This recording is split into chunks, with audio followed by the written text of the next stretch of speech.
যিনি আজকে দাঁড়ায় কথা বলতে পারেন না, আমার ধারণা ওনার মাজায় অনেক ব্যথা, ওই জন্যেই উনি সালাউদ্দিন সাহেবকে দিয়ে কথা বলান, কারণ এতক্ষণ দাঁড়ায় থাকতে গেলে হয়তো মাজার ব্যথাটা কনকন করে।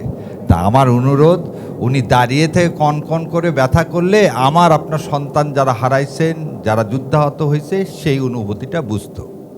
একটা জিনিস বলি, ৭২ সালের, শোনেন, দাঁত থাকতে দাঁতের মর্ম বোঝেন না।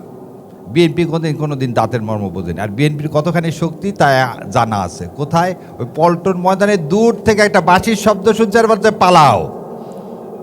খেয়াল আছে? যে বালির ট্রাক সরাতে পারে না, সে আজকে আমার জনগণের কি জুলাই সনদ বাস্তবায়ন করতে চায় না। এ দুঃসাহস নাই, চরম দুঃসাহস। কেন কি ধাক্কা দিলে কালকে পড়ে যাবে। আমি বলে দিচ্ছি আপনাদেরকে, এরা ভয় দেখানোর জন্য আপনাকে আজকে আমি একটু আগে শুনলাম ভোলায় এক বোনকে অ্যারেস্ট করছে, কি স্বরাষ্ট্রমন্ত্রী সম্পর্কে সে একটা ফটো কার্ড শেয়ার করছে বলে। সো এরকম ওনারা কেবল যাত্রা শুরু করছেন, তবে এই যাত্রা বেশি দূর যাবে না। এখন কেন এই কথাগুলো বললাম? প্রথম জিনিস হচ্ছে তুষার যে কথা বলল, আচ্ছা বিএনপির কারো মুখে ল অ্যাডভাইজারের নাম শুনছেন? এখানে অনেকে অনেক কথা বললেন যে আইন করে দিয়ে গেছেন। ল অ্যাডভাইজার নাম কি? আসিফ নজরুল না?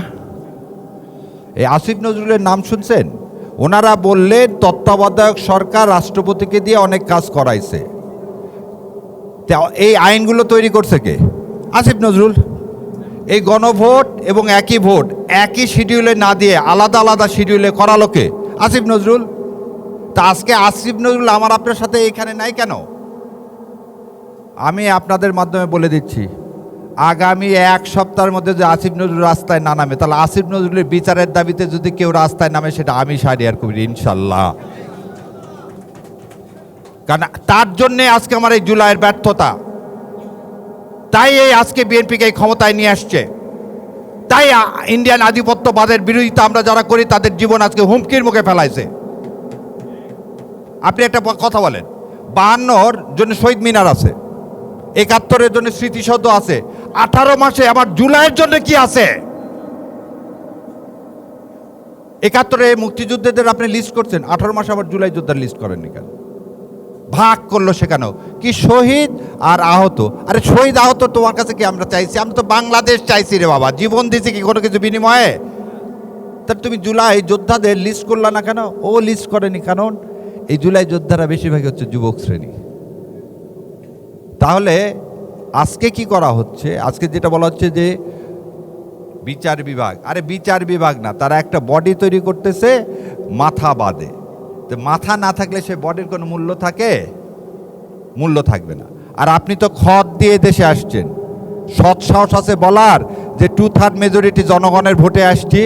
আসিফ নজরুল্লাহ কি মেকানিজম করে দিল, আপনি রাতের বেলা হঠাৎ করে সময় টিভিকে কিনে ফেলে দিলেন, সন্ধ্যাবেলা থেকে দেখালো বিএনপি এত আর জামাত এত, তার একটু পরে আপনি চেঞ্জ করে দিয়ে বিএনপি এত জামাত এত।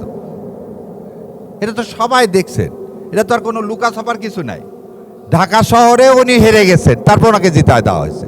এটাকে আবার কি করছে? সাপ্রেস করার জন্য আবার আপনি কি করছেন? গেম খেলছেন। কি গেমটা দেখেন যে ওর নাম কি আল্লাহ, জামাত ইসলামের আমিরও হেরে গেছে। আর আমির হেরে গেছে তো জিতাতে বলছে কে?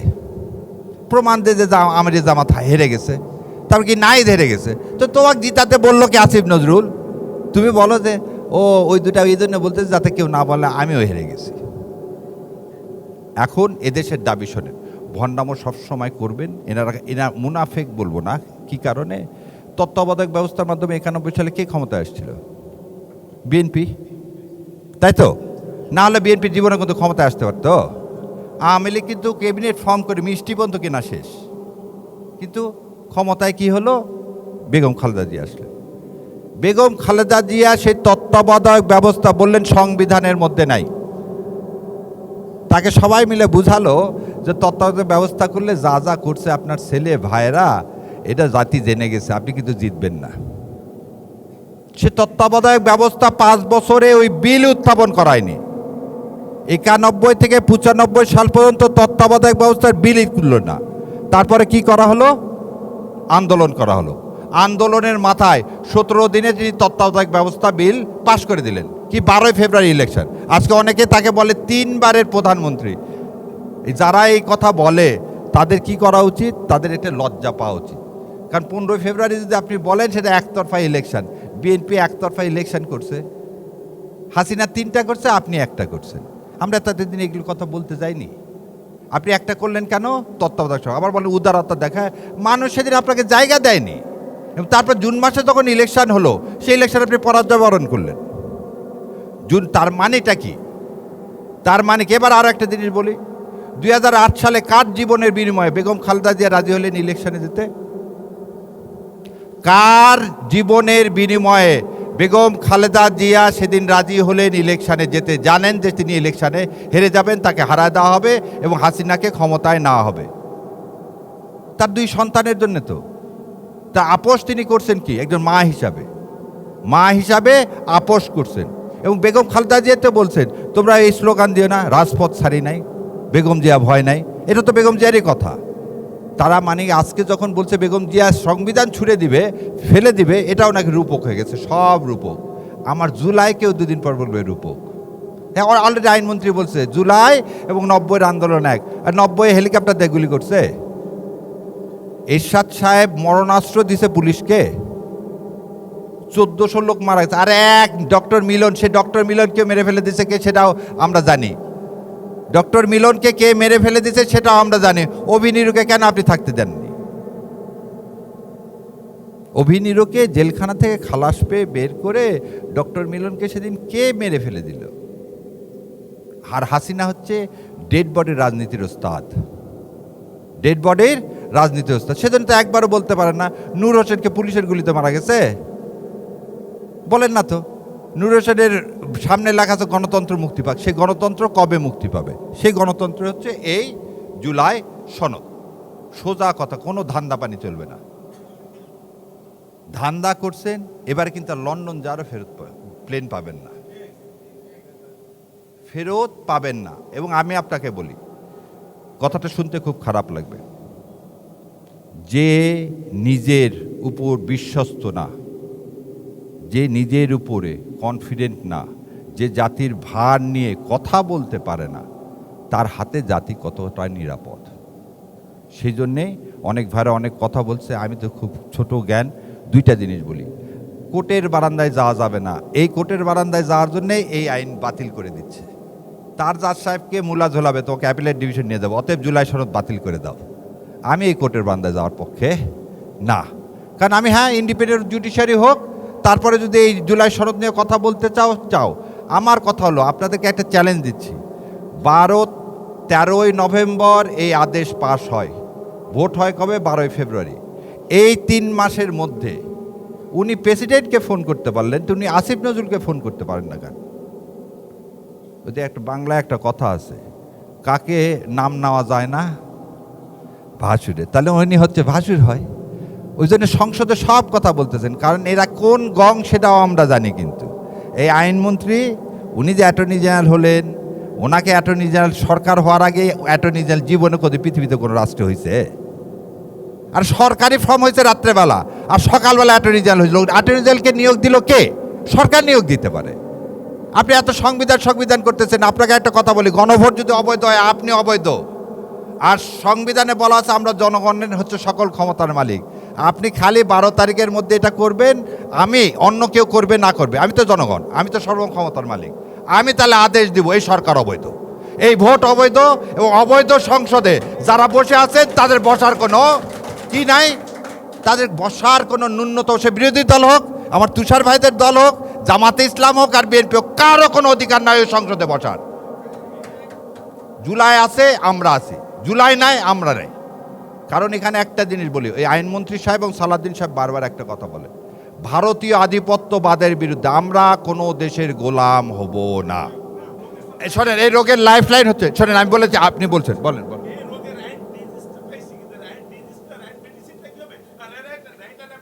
আচ্ছা, বলে দিচ্ছে, এটা বলে দিচ্ছে, শোনেন, 12 তারিখ হচ্ছে ডেডলাইন। 12 তারিখ এইটার মৃত্যু দিবস হয়ে যাবে।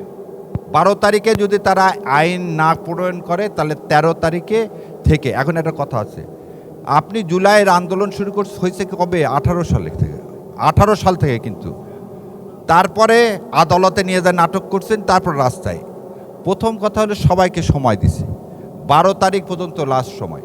13 তারিখে জনতার মঞ্চের মতো আমরা কিসের মঞ্চ করব? জুলাই মঞ্চ করব ইনশাল্লাহ। এবং সেই জুলাই মঞ্চ থেকে সারা দেশে জুলাই মঞ্চ করা হবে। এবং সেই জুলাই মঞ্চ থেকে আমরা ইনশাল্লাহ এই সরকার যতক্ষণ জুলাইকে মেনে না নেবে ততক্ষণ এই সরকারের সাথে আমরা অসহযোগের আন্দোলনের ইনশাল্লাহ ডাক দিব। সো এই পর্যন্ত প্রথম জিনিস হচ্ছে আমরা 13 তারিখে আপনারা যারা জুলাইয়ের আছেন তারা একটা ক্যালিওগ্রাফি তৈরি করেন, জুলাইকে আগে বাঁচাতে হবে। এবং এটা নিয়ে যেয়ে গণভবনের সামনে যেমন 71 স্মৃতিসৌধ আছে, আপনারা একটা ক্যালিওগ্রাফি তৈরি করেন, আপনারা এমন কিছু তৈরি করেন আল্লাহর সন্তুষ্টির জন্য যেটা গণভবনের সামনে লিখে দেন। সো সবাই জানে আমরা জুলাই জীবিত আছি। আর যার যেখান থেকে যে ক্ষমতা আছে, শোনেন, কালকে আমি সংসদে ছিলাম, আমি ওই ভিআইপি লাউঞ্জে ঢুকে অবাক হয়ে গেলাম, কারণ জেনারেলি আমাদের ভাইরা সবাই আমাকে চেনে, ওখানে ছেলে পেলে দেখি কেউ আমাকে চিনতেছে না। এবং আমি সবার পিছনে সিটে বসে আছি, আমার মেঘনাতে, এই আমি মোবাইল করতে, এবং আমি অবাক হয়ে গেলাম। পুলিশের একজন এসে ওদের বলতেছে এই মোবাইল চালান না, অমুক জায়গায় বসেন।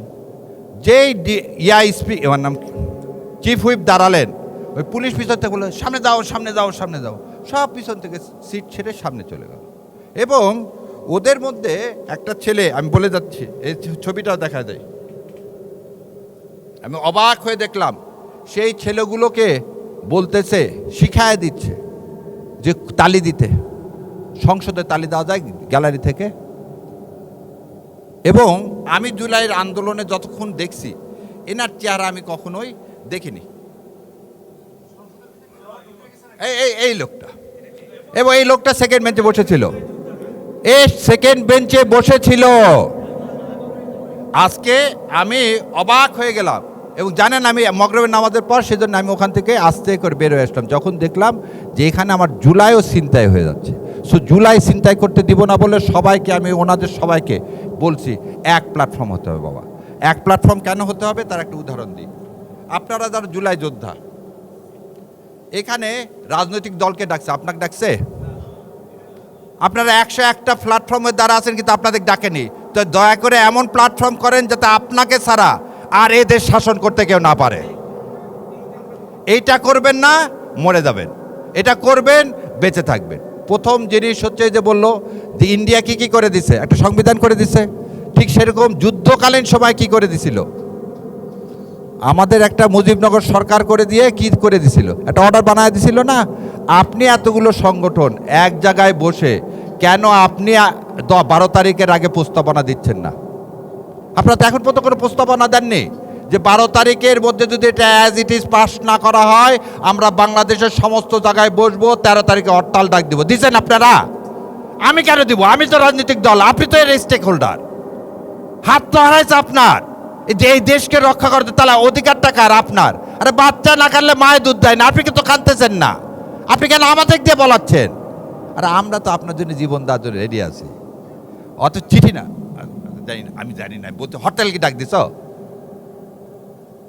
সারা দেশ থেকে যত মানুষ আছে, একটা জিনিস বলি, বিডিআর হত্যার বিচার আজ পর্যন্ত এই কারণে হয়নি, শাপলা চত্বরের হত্যার আজ পর্যন্ত এই কারণে হয়নি। যখন ওই শাপলা হত্যার কিছু লোক যখন বলল যে উনি হচ্ছে কাউমি জননী, তার মানে আমার আপনারটা নিয়ে যেমন গতকালকে খেলা হয়েছে, এটাও খেলা হতে থাকবে। এই খেলা হতে দেওয়া যাবে না। আর শয়তানের কাজ হচ্ছে ভাগ হওয়া। আমরা ভাগ হব না এক হয়ে থাকব। আমাদের আইডেন্টিটি এক, আমরা দেশের জন্য করছি, অন্য কোনো কারণে করিনি, করব না ইনশাল্লাহ। এবং এইভাবে মৃত্যুবরণ করব। আমার অনেক আমার বড় ভাইরা এখানে বসে আছেন, জ্ঞানী মানুষেরা, ওনার কথা বলুক। আর আমি একটু মাপ চেয়ে নিচ্ছি, আমার আরেক জায়গায় যেতে হবে, সেজন্য আমি একটু মাপ চেয়ে শেষ করে নিচ্ছি। আসসালামু আলাইকুম রহমতুল্লাহ।